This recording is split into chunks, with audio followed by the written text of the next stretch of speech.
안녕하십니까. 조국혁신당 대표 권한대행 김선민입니다. 연금개혁을 놓고 거대 양당이 의견을 급작스럽게 모으고 있습니다. 그러나 이는 개혁이 아닌 개악이며 당리당략 뒷거래입니다. 강력한 우려를 표합니다. 현행 국민연금 제도는 연금 지급 때 전년도 소비자 물가 상승률을 반영해 액수를 조정하도록 하고 있습니다. 국민연금은 물가 상승률 반영을 민간연금보다 월등한 특징으로 꼽습니다.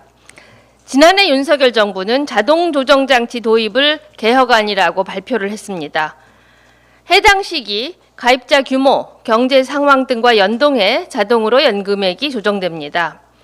이 방식으로는 물가 상승률만큼 반영할 수 없어 실질 연금액이 삭감됩니다. 1인당 평생 연금 수령액이 7천만 원가량 깎입니다. 저는 지난해 국정감사에서 자동 조정 장치를 자동 삭감 장치라고 지적했습니다. 당시 복지위 소속 민주당 의원들도 강력하게 도입을 반대했습니다.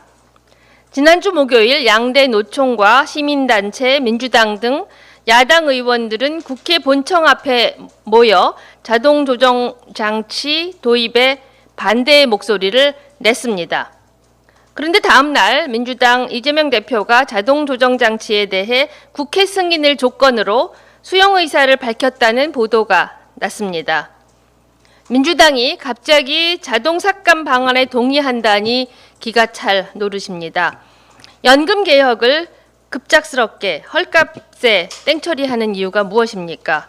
민주당은 국민의 노후소득 보장을 포기한 것입니까? 물론 연금은 조속한 개혁이 필요한 과제입니다. 그러나 졸속으로 대충 해도 된다는 뜻은 아닙니다. 국민이 원하는 국민의 뜻에 맞는 개혁이어야 합니다. 연금 개혁에 자동 조정 장치가 포함돼서는 절대 안 됩니다. 민주당은 오늘이라도 연금 개혁에 대한 입장을 분명히 하십시오. 국민이 납득할 수 있도록 설명하십시오. 그것이 연금 개혁의 진정한 시작입니다. 윤석열 탄핵 심판이 막바지에 다다랐습니다. 내일 양측 종합변론과 당사자 최종 의견 진술을 듣게 됩니다. 저를 포함한 국민들은 윤석열 탄핵을 의심하지 않습니다. 일부 사실관계와 법 적용을 놓고 시비가 붙지만 윤석열 일당의 내란 행위를 모든 국민이 지켜봤습니다. 관련자들은 지금도 방송과 국회에서 증언하고 있습니다. 진실의 순간이 모퉁이를 돌아 다가오고 있습니다.